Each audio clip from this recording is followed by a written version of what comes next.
To be honest, I avoid talking about this like the plague. This is the one subject that I always tiptoe around, but people keep begging me to talk about it. The way it works is I will mention this in passing, and people are just marveled and they want to hear everything I have to say about this, and they beg and beg until I finally cave and do my speech all over again. And the reason I refuse to talk about this is because I don't want to feel like a motivational speaker. To me, that is the worst thing I could possibly be. Whenever I think about a motivational speaker, the idea that comes into my mind, like the image that comes into my mind, is this pasty Agent Smith type of person in an ill-fitting suit, one size too big, addressing an auditorium with a mic hanging on his cheek, and that's the picture they put on their social media. They're just like, they're hanging out with like a mic hanging here and like a PowerPoint slideshow behind them and an auditorium. And that's not the person I want to be. That is so far from the person that I am and want to be, that's why I avoid all of this like the plague. However, I do realize everybody wants to hear about this. This is my most requested topic of conversation, so here we go. So today I'm going to talk to you about the one size fits all life. The one life fits all script. Now, you might be thinking, what do you mean by one life fits all script? Well, when you go to a store and you're looking at the clothes and you find something that you truly like, and then you're looking for the size, and to your horror and dismay, it says one size fits all. I used to take this with me to the dressing room and try it on until I realized one size fits all means really one size fits nobody, right? Because here we are supposed to believe that this is a magic garment, right? This is a magic garment. It doesn't matter if you're small, if you're large, tall or short, big or small. It doesn't matter. This thing will fit everybody. Well, no, it fits nobody. You're going to go into the dressing room and you're going to waste your time. So now whenever I look at a garment and I read it says one size fits all, I put it back on the rack. I'm not going to try this on. This is a lie. This is a lie, and I don't need any more lies in my wardrobe. I already have Spanx. I don't need any more lies. And I put it back, right? But that's the idea behind the one life fits all script. You are supposed to believe that by following these steps and completing the one life fits all script, you too will be able to do whatever you want. You will be whomever you choose. You can be an astronaut or a dancer, a football player or a singer. You can be a 9-to-5 office boy. You can be a messenger, or you can be whatever it is that you want, truly. Whatever it is you want it to be in preschool, that is exactly what you're going to become if you follow this simple, universal recipe. And let me tell you one thing. There is no magic recipe. It is a lie. It is a lie. It is a cruel lie that takes years and years of your life away from you. It is a time sink. It is a waste. And what is the script? You might be asking yourself, what is this one life fits all script?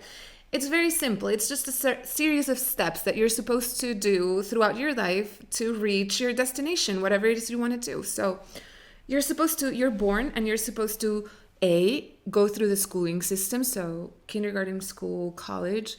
B, get a 9-to-5 job at an office where in time you're supposed to get promotions and you're supposed to climb through because it is a ladder, an upward ladder of success. 3, find your perfect mate and marry them, not without experimenting first, right? And E, get a mortgage, get that precious, beautiful house or apartment of your dreams with the aid of a bank. And E, get children so that the cycle can start all over again. So this is the main script. Be born, go through the schooling system, get a 9-to-5 job, find a partner, get a mortgage, have kids. That's the basic script. Now, the script allows for some variation, depending on geographical location and how successful the community you live in is. For example, you can also buy an expansion pack called the 1 Year Abroad.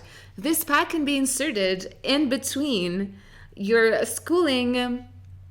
going through the schooling system and getting a 9-to-5 job. And in between those two, you can slide in the 1 Year Abroad program, which allows you to go to another country, preferably an exotic destination in an undeveloped nation, to help kids. And then you'll have a lot of stories to tell when you get back home. Now, the 1 Year Abroad pack is, of course, optional, and it is there to satisfy the thirst for the more adventurous outliers so they can then go back into the grind and with a happier face and have stories to tell their children, right? So there's variation, and there's other steps that you can do in between, but basically, like, the basic steps are those. And we're supposed to believe that it doesn't matter what you want to do in your life, just by going through this recipe, you will end up having the career of your dreams. Whatever it is you wanted to do in preschool, you will achieve by going through these steps. It doesn't matter if you want to be the president of the United States or if you want to have an ice cream company. If you get through these steps, you will arrive at your destination. Now, this is obviously a lie, and it doesn't work, and people are often go through this only to discover that they basically hate and dread their lives, and they don't want to wake up in the morning because they don't want to go back to the job that they despise, or they fail even before then. Maybe they fail the education system just because they have a different way of learning. They have a different, unique style of learning that is more focused on intuition and hands-on experience than on rationality. There's a lot of people who learn in a different way. Or maybe they failed at the marriage part of the equation and they just found a terrible spouse that they don't like or who don't like them. I don't know. There's like so many ways of failing this whole recipe. But even if you do it correctly, the truth is there's no guarantees.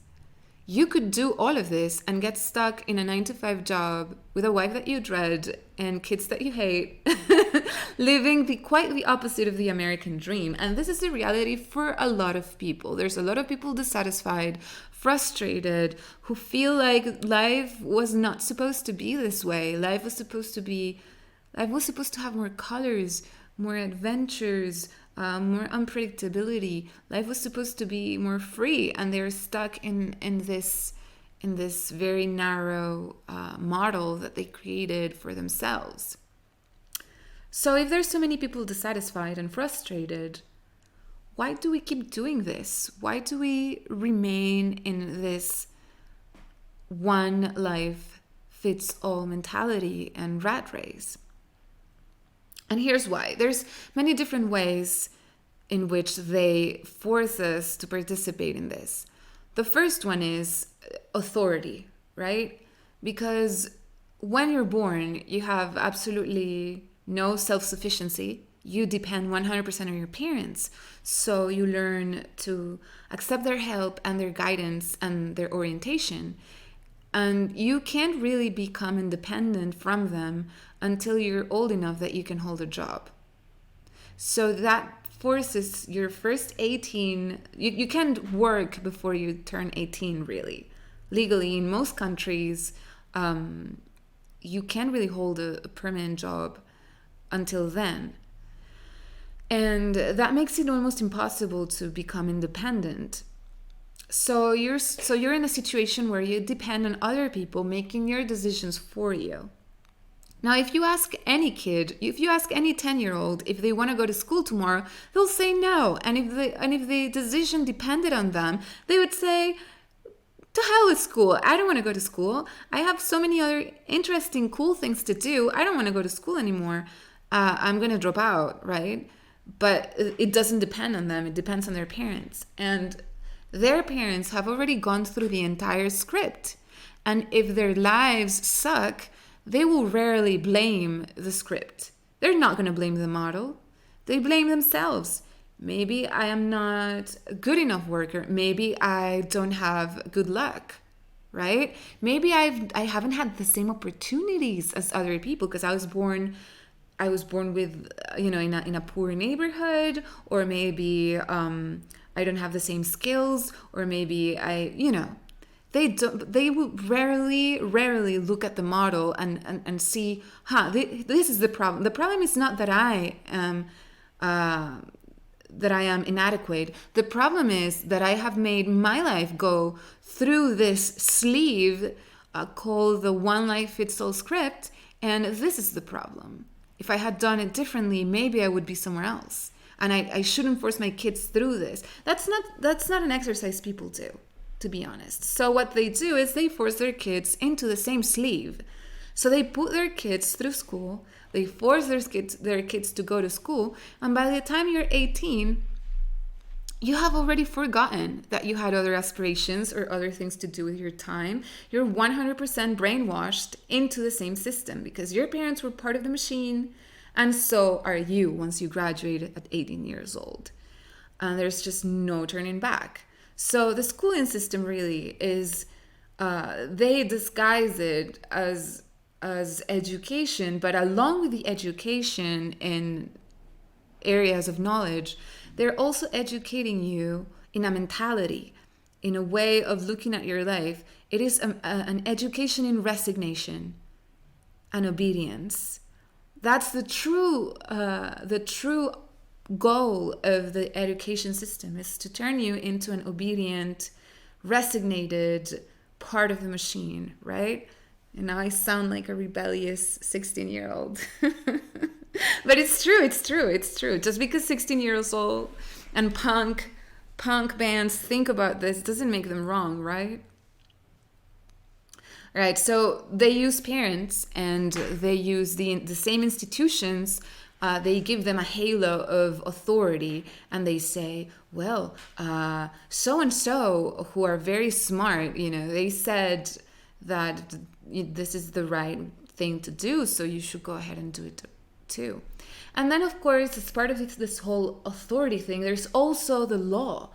In many countries, it is forbidden to hold a steady job, with a salary, like a stable, paying job.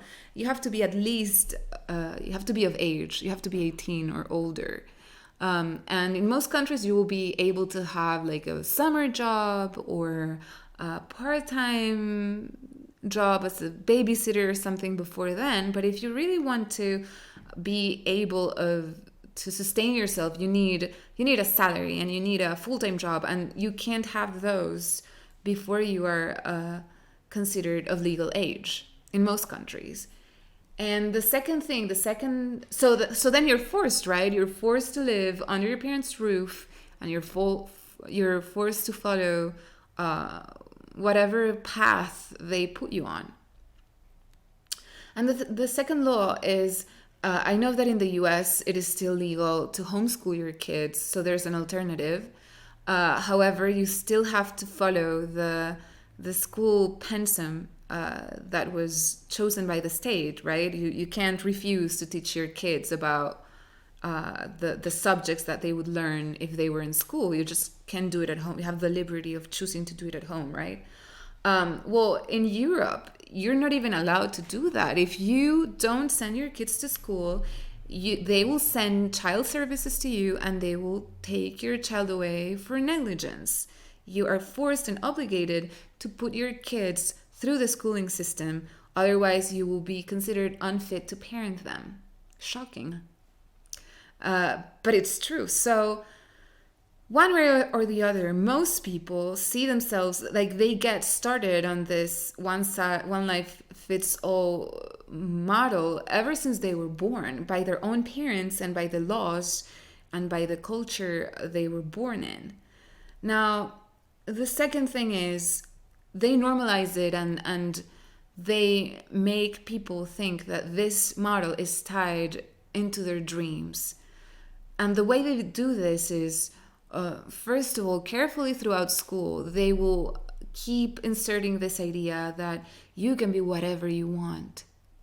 You can be a doctor, you can be the president of the United States, you can be whatever you want, whatever ambitions you have in your mind, you can become those, and you can do this by virtue of the schooling system and the model that we're talking about.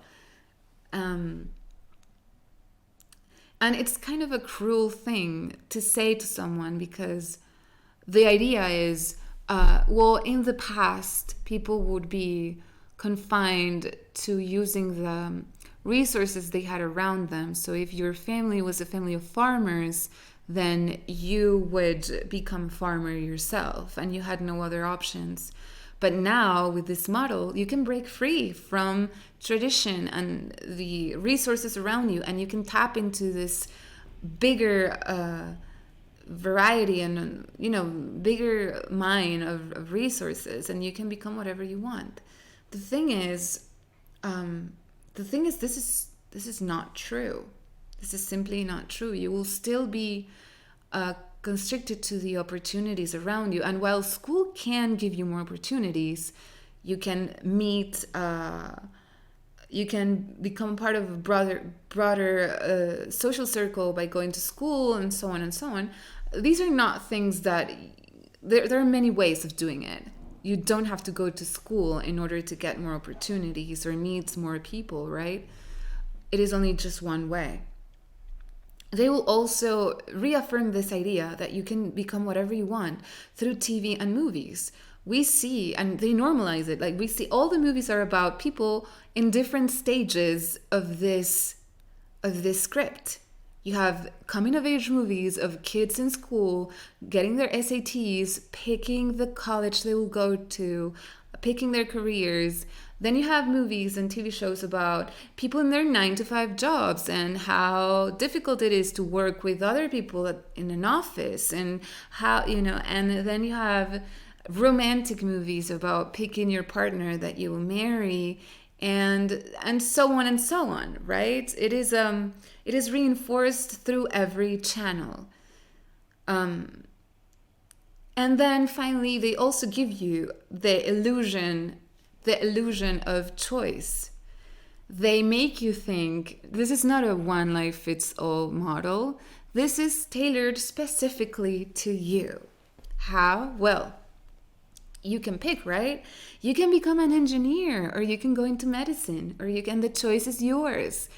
The idea being that this whole illusion of choice makes you even more a prisoner of the same scheme than you would be otherwise. If they only gave you one option and they forced you into it, then you would know that you were a prisoner.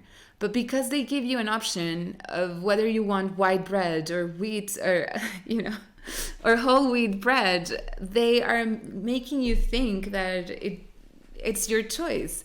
But what nobody does, and what you're not at liberty of doing, is picking whether or not you want bread, whether or not you want to go through the schooling system, whether or not you want a mortgage, whether or not you want to get married, whether or not you want to do any of these things. So you are basically stuck into this mental prison, picking whether or not, whether you want the walls to be white or beige, whether or not you want the cot they gave you to be made of a soft or hard mattress. But everything else, the prison remains the same, you know? The prison remains a prison, and you're still stuck in it. Unless you do something really extreme to break free. And this is the way they make people fall into the lines and color inside lines that they drew for you. They will also use other mechanisms that are much more complicated, and I will only mention them in passing. But for example, credit is a way in which they keep people tied down, and coloring inside lines is, of course, you need to have, this in the United States, you need to have credit, and credit is a number that tells other people how good you are at keeping your commitments and being steady and trustworthy. And the way you do this is by acquiring debt and paying in time for the interests of said debt without necessarily paying for the debt, which is weird. So you acquire debt to prove that you don't need debt. And you keep this debt going so that your number keeps being positive, and other people know that you're an obstinate guy. And then other people start to request and demand this number of yours to be shared in order to allow you to rent an apartment or to do all these things that are necessary for living. Now you need to have that number. So one part of the machine reinforces the other. Now you can't have a living, you can't have shelter if you don't have credit. And you can't have credit if you don't have a 9-to-5 job. And you can't have a 9-to-5 job if you don't go to school. And so the entire system is feeding into each other. Like every part of the system is reinforcing and helping each other. So you feel like unless you want to live in a shack in the middle of the forest, then you're pretty much stuck and you're forced to comply with most of these things. So in a way, now that you see how this is a self-perpetuating kind of monster that reproduces itself and lives on its own, right? You realize that you're part of basically of a machine. There's no driver. There's nobody behind it. It keeps spitting out generation after generation of people that have gone through this whole thing. And then these same people who have gone through the whole thing are now occupying the positions of power. And because they believe what they did made them successful, they keep on reinforcing this for next generations. But what happens when you are a part of the system and it's not working out for you, you're not happy, you're going to a job that you hate, you are stuck with a mortgage on a house that you no longer like and you want to change, you haven't made this whole system work for you in a way that is satisfactory and you're not happy. So what happens then? And what happens when this whole script fails you? What happens when it is not you the one who's failing the system, but what happens when the system fails you? And this is something my generation had to face. It was we were all groomed in this way for a society that no longer worked the same way, because we went into the system with all of these promises, and the system works somewhat when the board is static and the conditions when you go into the schooling systems are the same conditions as when you go out. So then any predictions that you made based on the board when you went in, for example, in this country we need more engineers, so I'm going to go into engineering school. And then when you graduate, the board is still the same, so it's a static board, so there's still a need for engineers, and then you graduated and bam, there you go, your promise worked. But what happens if the board changes? What happens if sometime along the way, when you had invested a lot of time, money, and effort into this, turns out that the board changes? We no longer need any engineers. Sorry. Then you graduate into nothing. And this is what happened to many people in my generation, certainly all people in my country of origin.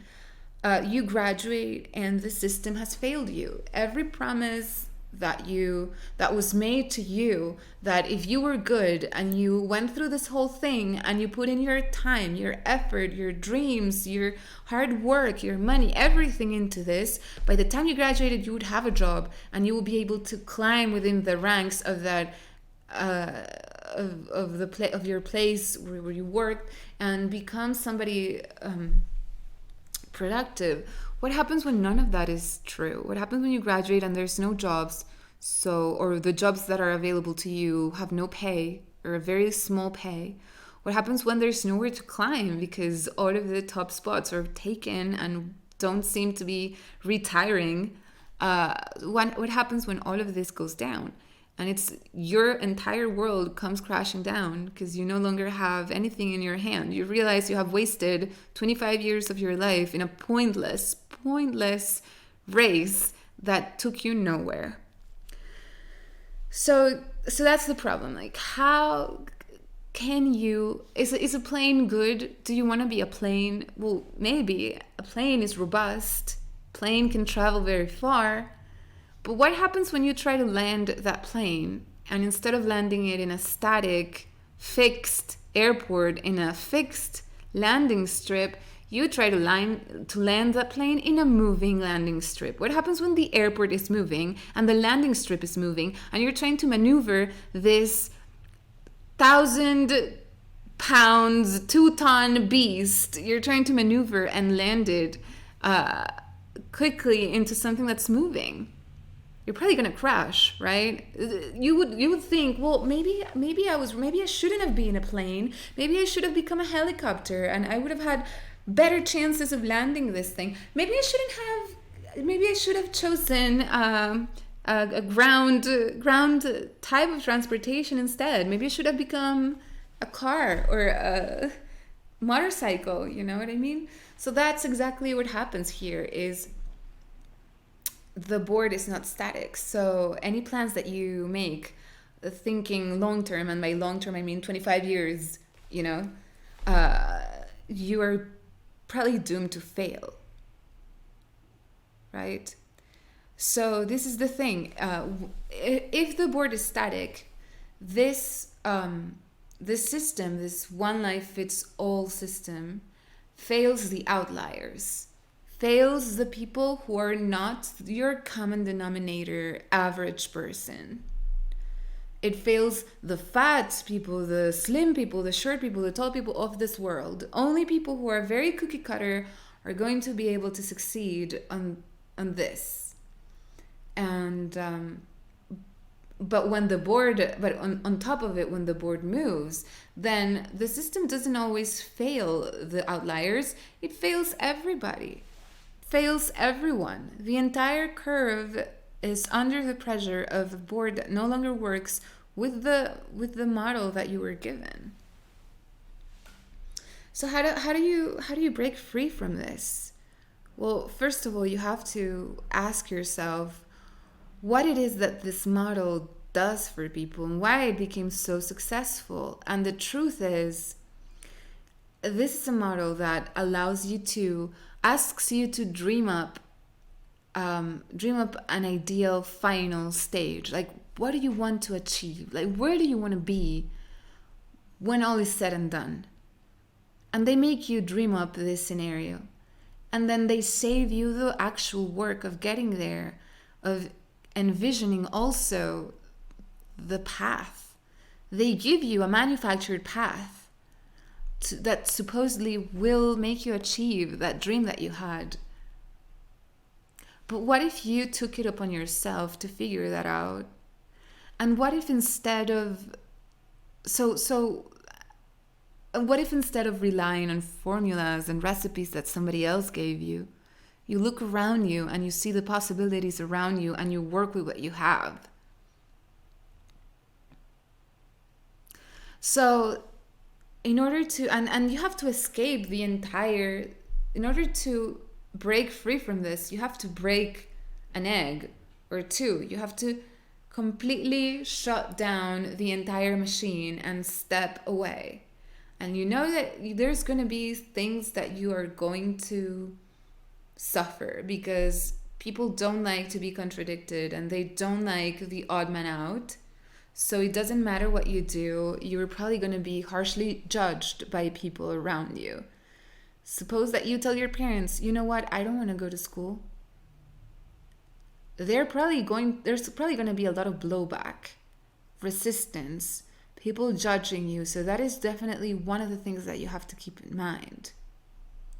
But if you're willing and you're able to stand some of the criticism, to stand some of the uncomfortable situations that will ensue, if you're willing and you're able of going against the grain, and if you're okay with finding yourself in weird, awkward situations, of losing all of your credentials, of living without a safety net, then you have to break some eggs. And the first thing that you need to do is find a way to exit the system. So if you have a job that you hate, you have to find a way to quit that job that you hate. If you're in the middle of your higher education and you don't think this is going to take you anywhere, then you have to drop out. You have to drop the towel and walk away. And so on and so on. And it's not as easy as it sounds to give up on a life that you feel you were promised, but it is 100% necessary. So the first thing that you need to do is do the job again of envisioning your future, and this time think about your actual possibilities around you. Think about and envision, where do you want to be? For real, not what you think people want to hear you say, but for real, what do you want? Do you want a life of adventure? Do you want to go to multiple countries and live, experience what it is like to live in different cultures? Do you want to have a lot of security and a big fat bank account and a huge house? And is this what you're aiming for?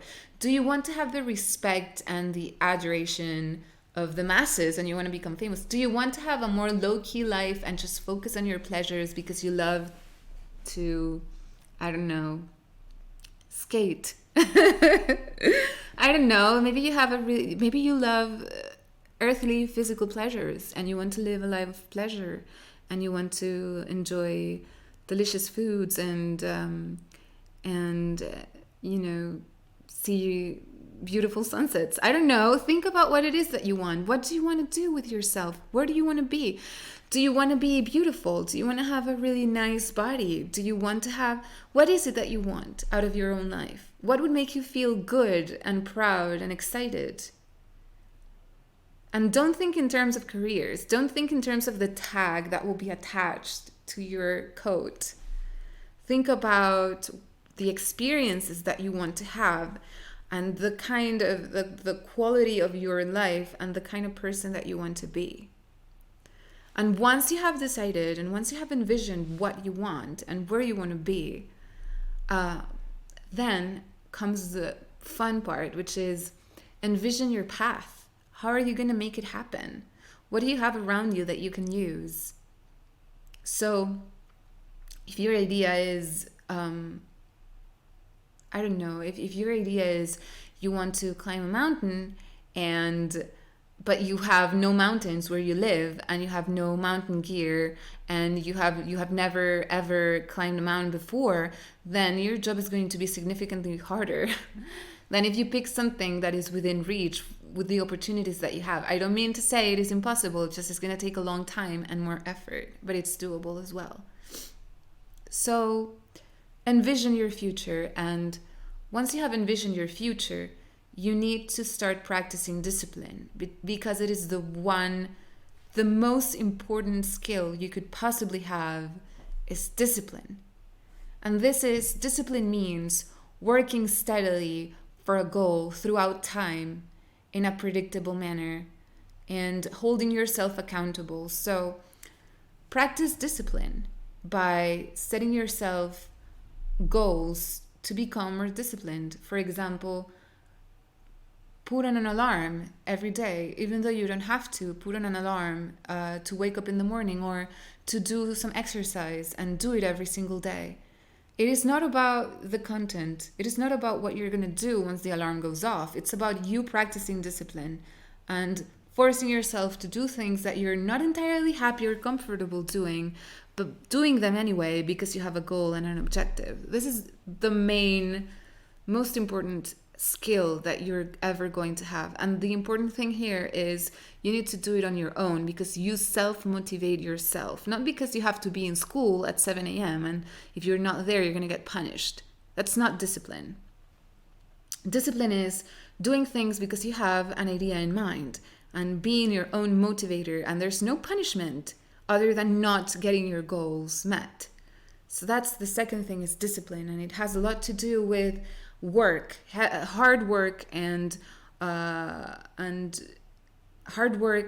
putting the work in and doing it a little bit every single day. The second thing is you need to figure out, so you have your big goal, which is climb a mountain, but you need to break it down into smaller goals, or otherwise you're going to get frustrated because it's too far ahead.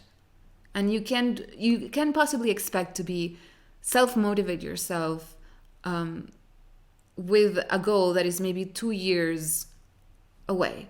You need a way to be constantly reviewing your progress.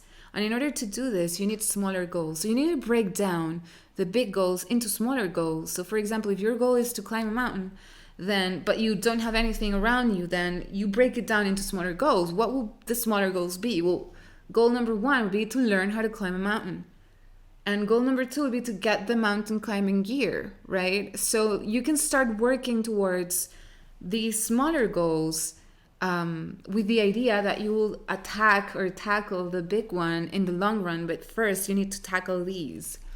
And then break those goals into smaller goals as well. So before you can learn how to climb a mountain, you need to be able to have the physical fitness to do it. So maybe getting fit would be a smaller goal. And maybe in order to buy all the equipment that you need first need the money. So you're going to work towards getting fit and getting the money to buy the equipment. And then you can divide those goals up into even smaller pieces. And now you're not working into being fit as a whole, but maybe you're working on your own resistance or stamina, or strengthening your arms.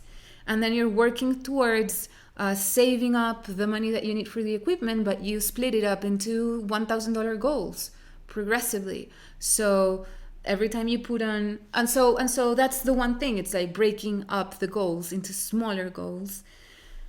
And once you have done that, then and you have your discipline and you have your goals and you're starting to work towards your small goals, always make sure you leave space for rewards. You need to reward yourself whenever you do achieve one of these smaller goals. You need to celebrate them, because this is the spirit that you want. You want to keep feeding on the happiness and the joy of doing the things that you want to do for your own self. And you no longer have the applause of the community, right? Because you have ditched their entire system. So you don't have the credentials and you don't have the social applause. The one thing that you do have is yourself. So you need to figure out a way of rewarding yourself that is good and makes you happy. Maybe it is when I want to reward myself, I go out and I buy something nice for me. It doesn't have to be crazy expensive, just a small token that makes me happy that day. And I've met other people who choose other ways of rewarding themselves, maybe with a massage, maybe you will go out that night and go to the movies. I don't know. Just maybe you take some time for yourself and get a manicure or watch a movie at home. Whatever it is that you consider to be a treat, that is what you want to do every time you achieve one of these smaller goals that you set yourself on. And sooner than you think, you will be very, very much closer to where you wanted, rather than going through all these insane steps from the one life fits all scheme. So that's the way to break free from this and still achieve the things that you want. And I wanted to talk about also one of the things that I find the most troubling about the script is it delays your goals so much. I remember the first time I read how it was before the schooling system got implemented and all these laws were put in place. Like in medieval times, so all of this, like the schooling system was implemented in I think it was the 1700s. And before then, because it was before industrialization, most families would keep children in their houses because most people were farmers, I guess. And children had a very important part because they would help the family, sow or whatever. They would help in the farm do the tasks that needed to be done. So kids were actually an asset for families. They wanted to have many kids because that's more hands, right? To help with the heavy duty tasks that are involved in agriculture or whatever. And then in the medieval times, I once read how all these painters, or these famous painters from the Renaissance and medieval times, etc., were actually educated in the workshops. They didn't go to a university for studying art. No, they were apprentices. They started working with the great masters when they were 12 or 13, and they would go to the workshops every single day, and I don't know, they would wash their brushes or carry paint. I don't know what they did, but they were there as apprentices, working, having an actual job, working for somebody else and learning a craft. And they were 12, 13, 14. So by the time somebody was 17 years old, they already had such a big wealth of knowledge, because instead of going to a school and sitting in a classroom watching some sort of presentation on how fast balls fall from a bridge and if you can calculate the velocity, whatever, they were actually having hands-on experience on the field that they wanted to become a part of. And this is how they would train, I don't know, people who made bread. How do you call them? I don't remember. Terrible. Bakers. They would train bakers this way too. Like a kid, 12-year-old, 13-year-old would start working with a baker and learn the craft. He will learn how to make bread. He'll learn how to make pastries. And by the time he was 17, he was already a baker. He knew everything there was to know about it. Meanwhile, when we're 17, we don't know anything practical about life. We have no practical capacities, abilities, or skills that we can use in the real world. However, we do know that recessive genes don't get passed on to the next generation as easily as dominant ones. Like, what? So that's like the first time that I realized like how broken the system was when I learned all the things that 17-year-old kids did back in the day. Alexander the Great conquered half the planet at 19. 19. People are in like second year of college at 19, and they're thinking about which flavor of frappuccino they're gonna have for their 9 a.m. class of calculus. And Alexander the Great was conquering Macedonia. So broken. So yeah, so the one thing that you need is just have a razor sharp focus. Like, figure out what you want to be. You want to be a baker, or you want to be a fine artist, or you want to be something entirely different, and start honing your skills today and get your discipline going and get your goals break them down. And then sooner rather than later, you will be so much closer to your goal, much closer than you would be if you went through the entire sleeve of craziness that is the script of the one life fits all script. It's a lot of wasted time. All right, so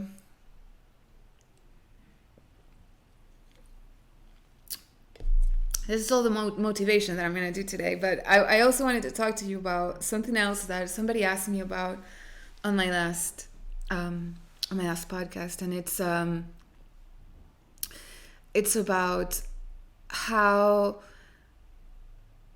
you have reputation, social standing, right? And it used to be a mouth-to-mouth kind of thing, right?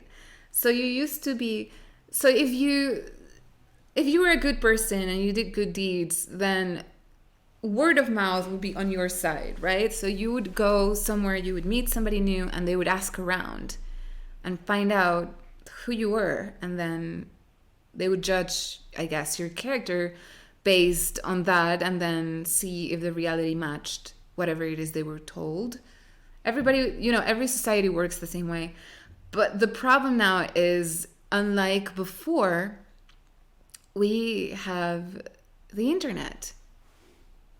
And the internet has added one more layer of complication to all the things, because now, not only do people need to know somebody close to you, they can also access information about you just by entering your name into Google. So Google has become, in a way, that nosy ant that knows everybody in town and is always spreading news about you, whatever they are. If good or bad, whatever it is, you have this nosy ant that everybody knows. And when I say everybody, I mean literally everybody. It doesn't matter if you move to an entirely different continent, your aunt will be there in a second.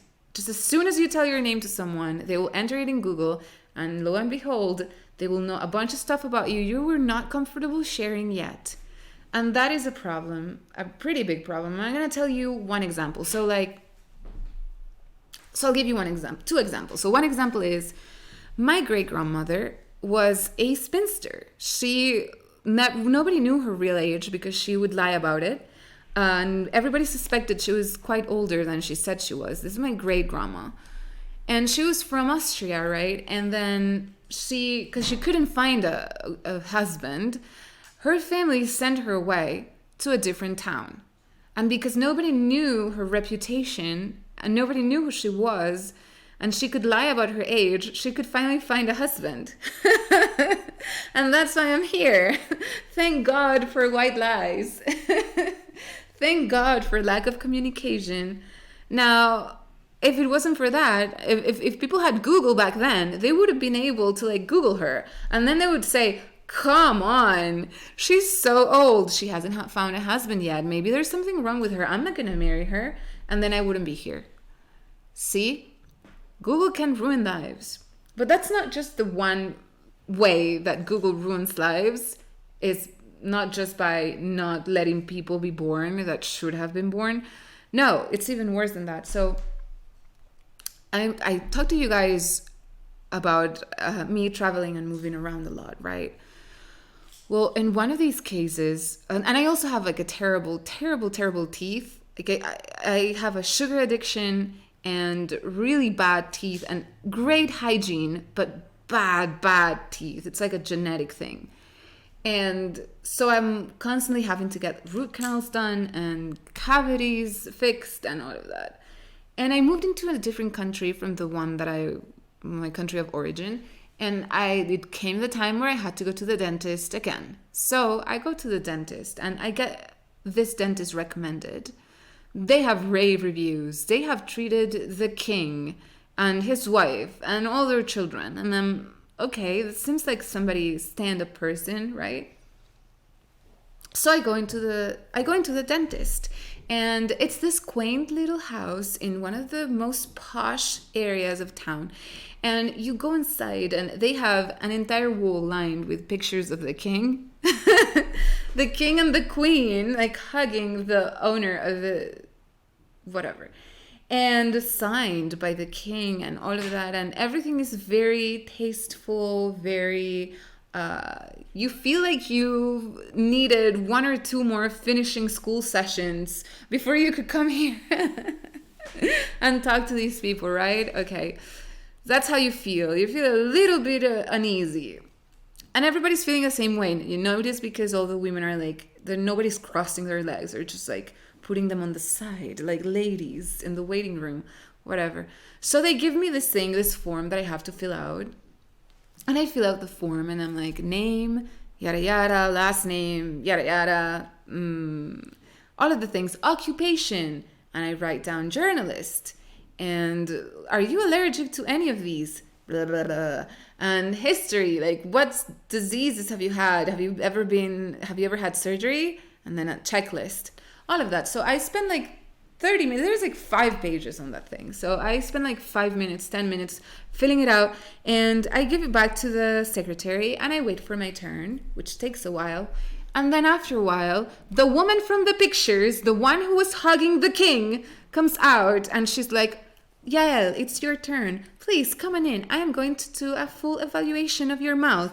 I'm like, great, fantastic. Right. So I'm following this woman down the corridor, and she looks at my mouth, and as expected, she gasps and screams and, puts her hands on her face, and she's like, you've got so much work done. This is insanity. And she gives me a full report of everything that's wrong with my mouth, which took a long time. And then I guess she needed a break or a drink or something. And so she sent me to get an x-ray, and she went away. So I get my x-ray done, and somebody escorts me back into the woman's office, and I sit on the chair, and I'm waiting for her. And there's there's a lot of people around. like nurses, and she has a lot of people hired. She's not the one who actually does the work. She has a lot of dentists hired that do the job for her. She just kind of goes in and does the person's evaluation and says what needs to be done by whom, right? So there's like a bunch of people behind me. I'm talking about like 10 people behind me. And she comes back with a folder in her hands, and she's like, I have your history here, and funny, so you say you're a journalist, right? And I'm like, yeah, I am. Oh, I love journalists. I'm gonna give you a discount on your procedures. I'm guessing she thought it was like so much that had to be done and so expensive that she needed to give me, for some reason, a discount or I would run. I don't know, but that's what she said. And then she went out of the room again. And as I was getting my root canal done, and the dentist had like a full hand inside my mouth. He was a Venezuelan dentist, by the way. He was from my hometown. He had like his entire hand in my mouth like this, and she comes back in. And she's like, oh, you are the #1 fan of Coca-Cola. And I'm like, what? I'm not, I don't understand what she's saying. I'm like, what are you saying? And she's like, yes, I looked you up in Google, and you're the #1 fan of Coca-Cola. And she said this in front of the entire room. And the reason she was saying this was because I had taken a few pictures with a Coca-Cola t-shirt, and they were like sexy pictures for my blog a long time ago. But all of a sudden, I started to panic, and I had somebody like poking my teeth with drills, okay? So it was not the best moment to panic, but there I was with my mouth wide open and somebody drilling my teeth, and I'm thinking, Jesus Christ Almighty, I really hope this woman didn't do any more digging, and I hope she didn't find all the things that have been said about me online, because it has been a lot. And because there's been a lot of lies and misinformation posted about me online, and I don't want her finding that information. And what kind of person does that? What kind of person Googles you and then tells you about it? It's just such a faux pas. So I'm there panicking, and the reason is I hate people who look me up. Like, I hate people who will look me up on Google. I hate the image that I give people when they look me up in Google, because Google has literally destroyed my reputation. Like, my reputation with people who don't know me is completely 100% destroyed by Google. This is how Google aids people in destroying another person's life. This is how Google helps people cancel you. This is how Google helps cancel culture. And this is why. So, you know, there's like the law, there's international law. And so if somebody either uses copyrighted material of yours, say pictures you took or a video that you made or any of these things, if anybody uses this and you didn't give them permission, you can get these things taken down, right? You can contact their server where they're hosted, or you can contact the website and you can basically ask them to take it down, and the law will force them to comply. Here's the problem though. Because Google is such a big, huge company, and they have so many different branches and so many people hired, they don't really have, I guess, the resource, or they don't want to devote the resources that they would need to keep all these things floating and working, and they don't want to hire enough people to handle this.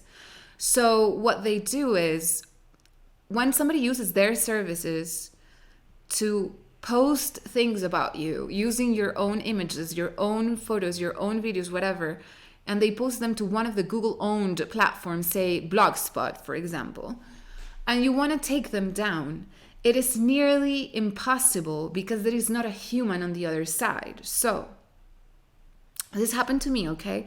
Somebody posted a pretty blatant, horrible lie about me online.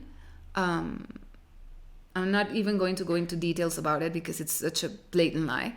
And I freaked out because it was one of the first results that it would show up when you looked up my name in Google, and it was a terrible, horrible lie about me. So I wrote to Blogspot. This was posted in a Blogspot blog. I wrote to Blogspot, and they gave me just like a checklist of options. Like, why are you reporting this content? A, it's infringing on my copyright. B, it has, I don't know, links to CP.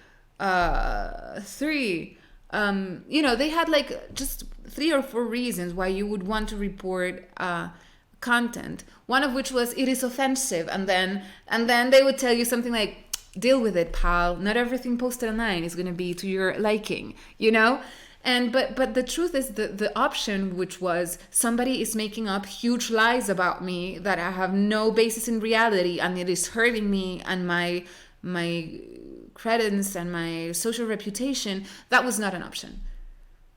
So there's not a human being there, so you have to report it for some of the other reasons. So okay, you report it for violation of copyright, right? Because they're using your pictures as well as lying about you.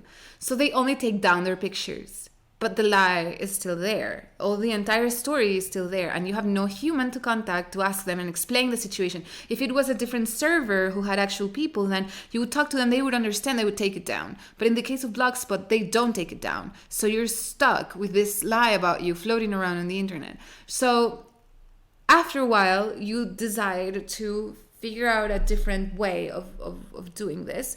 And you come up with, there's this thing in Europe called the right to forget, to being forgotten. I don't know how to say it in English. Basically, after 5 years pass by, you have a right of requesting Google removes any information about you, because you have a right of people forgetting what happened 5 years ago. So if the website you're trying to delete is over 5 years old, then you can ask for that rule to apply. So you write to Google again, this time with the law for the right to being forgotten, whatever. And it takes Google like 3 weeks to do something about it. And imagine they do decide that your case falls within this law, then they will remove the content.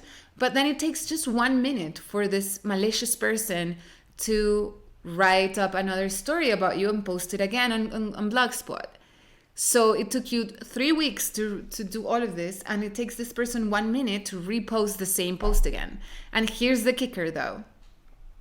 If they do this and you write to Google again for this, they tell you that the content has already been removed, even though it is a different link, even though it is the same post being reposted. Google will tell you this content was already removed. Sorry, there's nothing we can do. So there's this lie floating around about you, and you can do nothing about it. You can't fight it. You can get it taken down. Somebody's using your actual legal name, your pictures, everything, and you have absolutely no resource to fight it. And this seems to be okay. Like, this seems to be fine. Nobody is fighting Google. And if you decide to fight and to write them an email, they tell you, bring us a judge's rule, an order from a judge that we should take this down, and we will. So they basically telling you spend thousands of dollars in the courtroom to get a judge to give us an order to take it down, instead of taking it down manually. And this is what Google is doing every single day. Look up anybody famous that you like, anyone famous, and you will see all the offending, most terrible websites are all hosted on Google on the Blogspot platform, and there's nothing that they can do about this. Nothing. And it is a very big problem, because now whenever somebody looks up my name, they come across this lie. There's nothing I can do about it. It's been floating for years. I have tried everything in my power to make it go away, and there's just no way to fix it.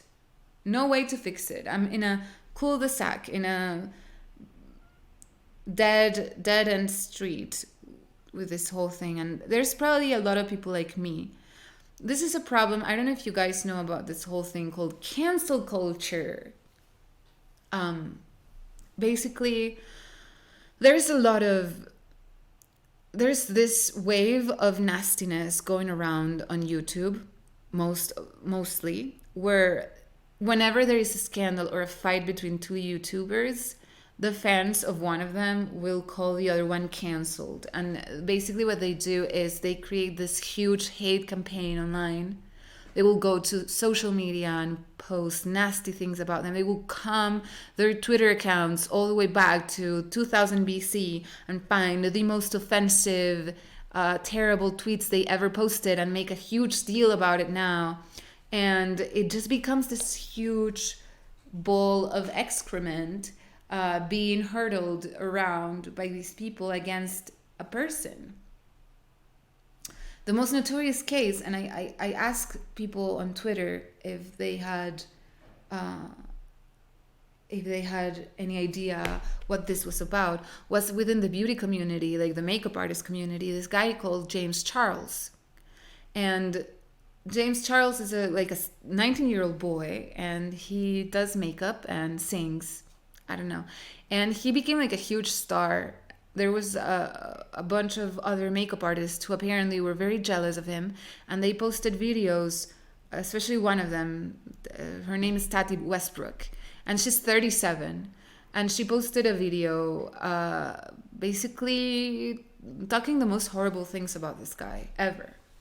And it caught him by surprise, and he made an apology video, so everybody assumed that everything Tati said was right. So they created James Charles has been canceled, and everybody was talking about this. Everybody, there's gossip YouTube channels trashing the guy, commentary Twitter channels trashing the apology video and calling him names because he apparently looked stupid in the video, and all this outrage on Twitter and everybody else and everywhere else, and the trending topics of James Charles has been canceled. And people forget, even if it was a lie, it doesn't matter if it was a lie or if it was true. It doesn't matter, okay? People forget there is an actual human being on the receiving end of this.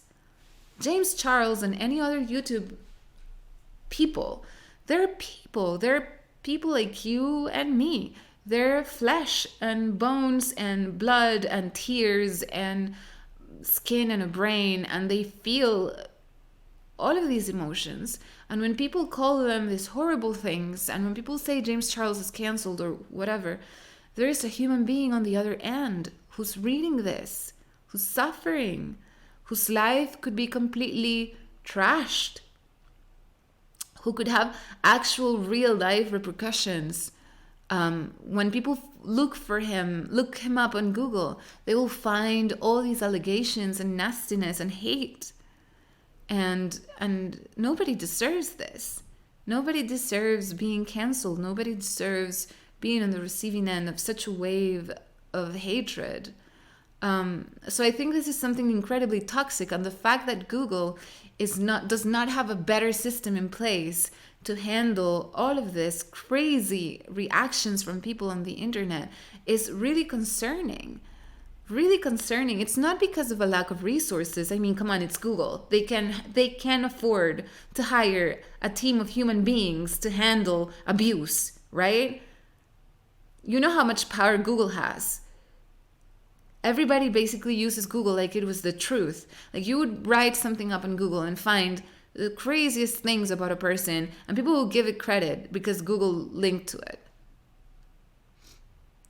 So I think Google should do better, and I think people should hold companies like Google accountable.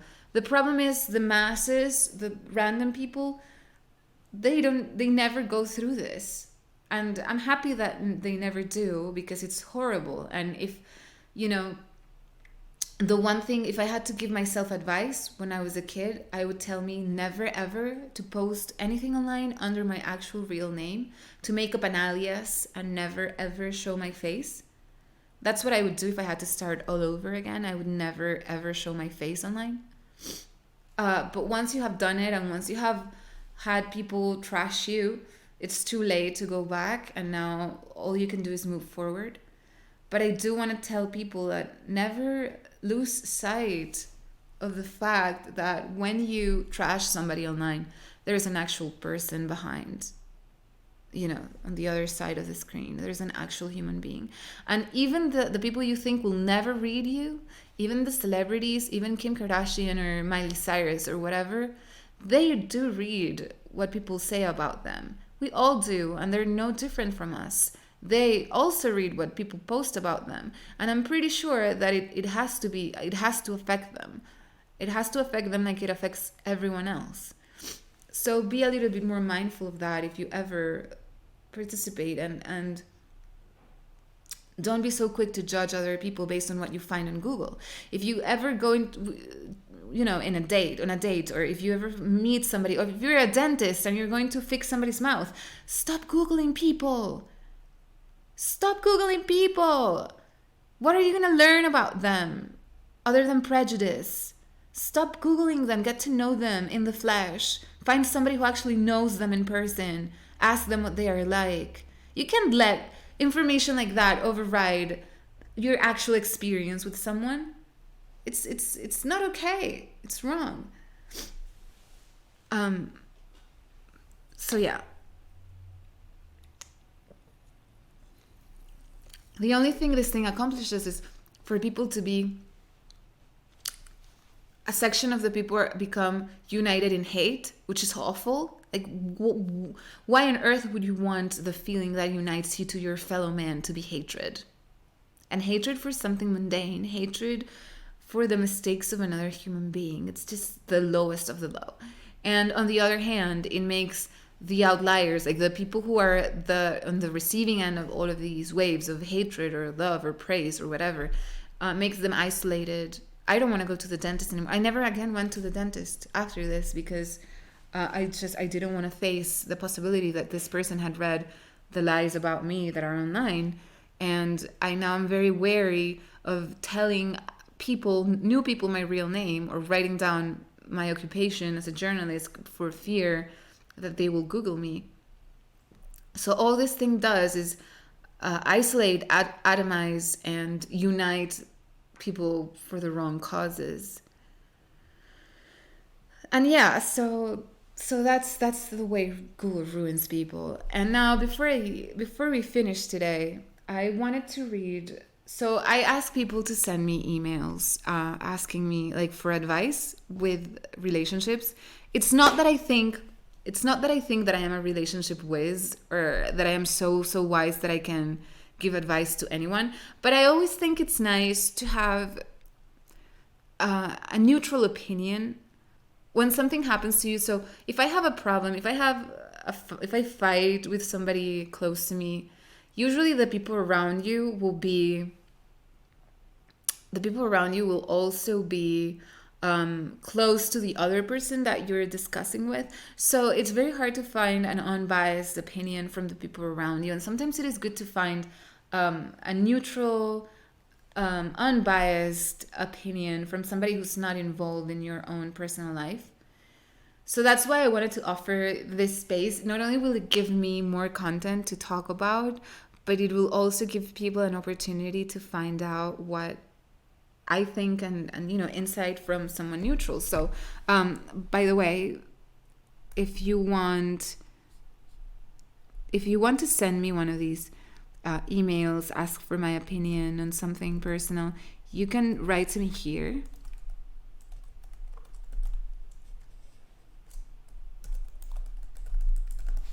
You can write to me there, and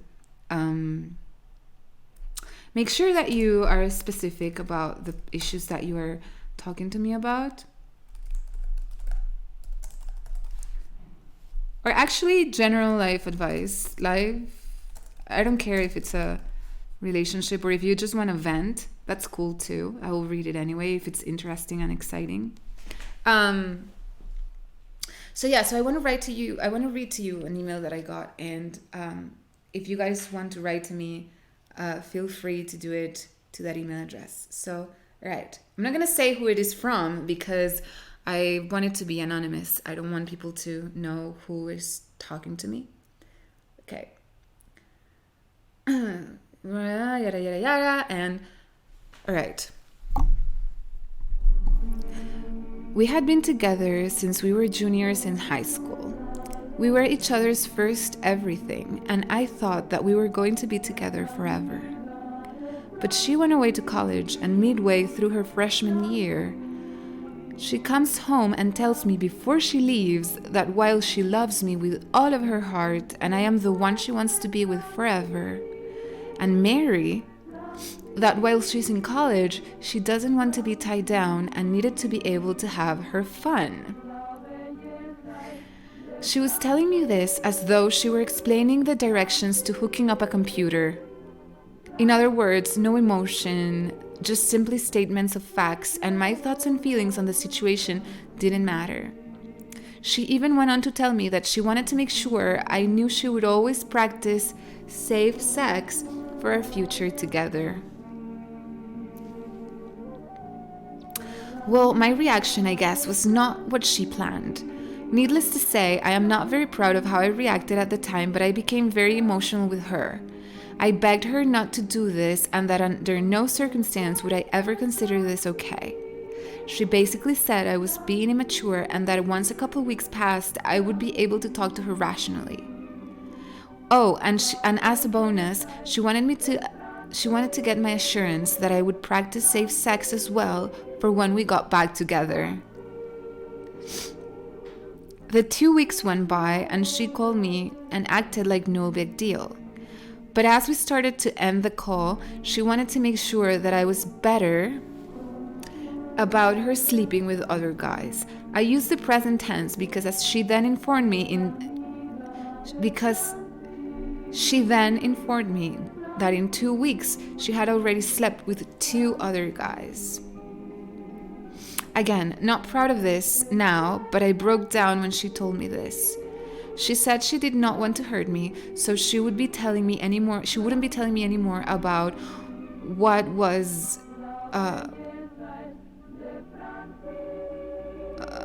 about what she does. I told her that I had no desire to talk with her anymore, period. That I was willing to work on things before she slept with other people, but that was the end of it for me, and I told her I was done. She said once again that I was being immature and that she would just wait on me to contact her when I was grown up enough to understand that there is a difference between sex and love. That was the last time I spoke to her until about 1 month ago when she moved back home and showed up at my house one night acting like we had been together and not apart for 3 years. She did not expect nor appreciate my reaction to her showing up. I opened the door and there she was with a big smile on her face. She immediately asked to come in and I said I would come outside, which obviously caught her off guard. I asked what she wanted and she said, and I quote, "Well, that's a hell of a way to greet someone you love." To which I told her that she was delusional and that whatever love I had for her died the day she told me she had already started having sex with other men. She honestly had a very confused look on her face and then said, and I quote again, "Are you still uptight about all of that?" And then said, "I would have thought by now you would have grown up about that." I told her not only was I not over it, that I would never be over it other than to be over us. At which time she proceeded to say to me, "You mean to tell me you are throwing away everything that we are together because of some stupid physical issue? I know we love each other and are meant to be together, so how do we fix this?" I was dumbstruck. How can one person be this stupid? I asked her what I was throwing away. We have not spoken in almost 3 years, other than via text, and even then it was her texting me and not me replying. She left very disappointed, and that should have been the end of it, but here's the kick. I have now been inundated by friends, her family, and even some of my family wanting to know why I was throwing away someone so special. I ended up telling my family members the truth, and after they heard about it, they quickly recanted and told me to tell her to F off. But to her family, I just said she dumped me years ago and we hadn't been together for almost 3 years. This came as a shock to them as she had been telling them all along that we were still a couple. that we were still a couple, and even when she was home on breaks, would tell them that we planned on getting married. At first, they didn't believe me that we hadn't seen each other in years, and I'm still not sure they do. But the friends are the ones that make me the most angry. They know the truth, and yet they think I am being weird about all of this. They said, when you're young, you're supposed to play the field, but if you love someone, you know that in the end you will be together. I don't have enough time to write out all the words I said to them, but I can assure you it was laced with lots of curse words. I am now down a few friends, but in my opinion, they weren't friends anyway. Here's why I'm writing you. I feel good and confident about my decision. However, because I have had so many people question me, I am here to ask you this. Am I wrong? Should I have just accepted that she was going to play around, and now that she's older and wants to settle down and start a family, am I just so out of touch that I don't want to be with a person who would want to do that and then spend the rest of my life with them? Also, just for information here, there is nobody else. It's not like I'm saying no because there is another girl, which she is accusing me to our friends of, by the way. Well, that was quite a story, and I think there's probably a lot of people in the same situation where one person in the relationship feels more committed or more loyalty or has a different understanding of what loyalty is than the other. And this will always cause an issue because you have two completely different ways of understanding intimacy and a relationship, and it's just incompatible. It's incompatible. So on the one hand, you see physicality, the physicality of sex and the emotionality and the commitment of a relationship and of love as one whole thing. But to her, she's capable of splitting the two and see one thing on the one side and the other on the other. So this will never, ever work out. Even if you, first of all, you're 100%, you did the right thing by yourself, and anyone getting, involved in this is not respecting you and the fact that this is your personal relationship and nobody else's business. But I think you did the right choice, because even if you could forget about it and if you could forgive her, this thing could come up again in the future if, say, she has an affair with someone and she's expecting you to forgive her for just a physical act of sex while you are feeling entirely betrayed and lied to and upset about what happened.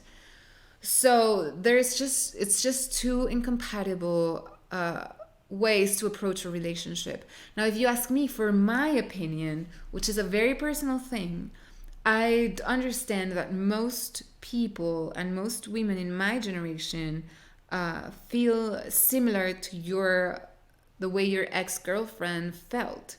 They feel like it's always a shock to me when I hear this, because I was raised in such a different environment, and I think, and my feelings are entirely different from those. I could never see the two things apart. I could never hook up with anybody, because to me, you have to always go through the feelings to get to the physical part. It is impossible for me to have intimate relationships with anybody that I am not in love with. I need the feelings, and I need the commitment in order to be able to move into that. But I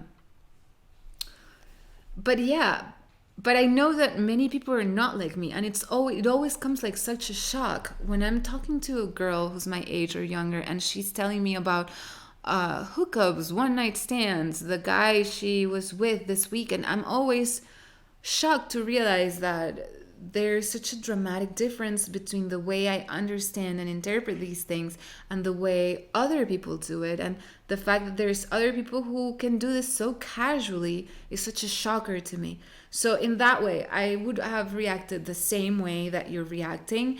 And the craziest thing to me, though, and this thing just has nothing to do with how casually you treat physical sex.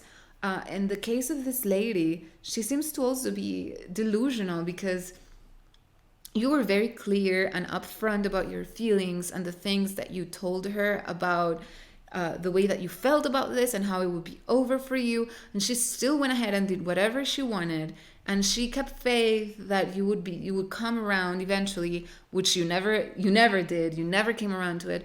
But 3 years later, she shows up at your house like nothing happened, expecting to resume a relationship that has been done for 3 years. That just sounds like it sounds like she needs therapy. It sounds like she's a little bit crazy and incapable not only of respecting another person's boundaries, but like understanding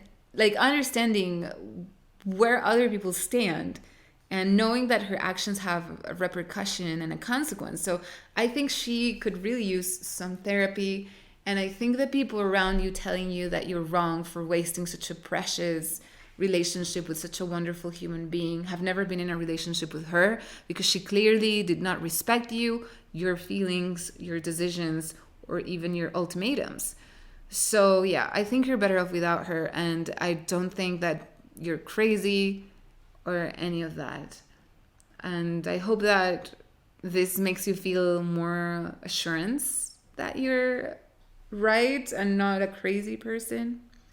And yeah, it would be better for you to find somebody who shares your values, who shares the same idea that the physicality and the spiritual and the emotional and it's all one single thing moving together, and not compartmentalized into different slots and boxes of your own life. And I think you'll find somebody like this, and you seem to be upfront about what you want and have a degree of self-awareness where you know that you couldn't really deal with it. So I congratulate you on that. And thank you all so much for watching today, and I'll see you again soon.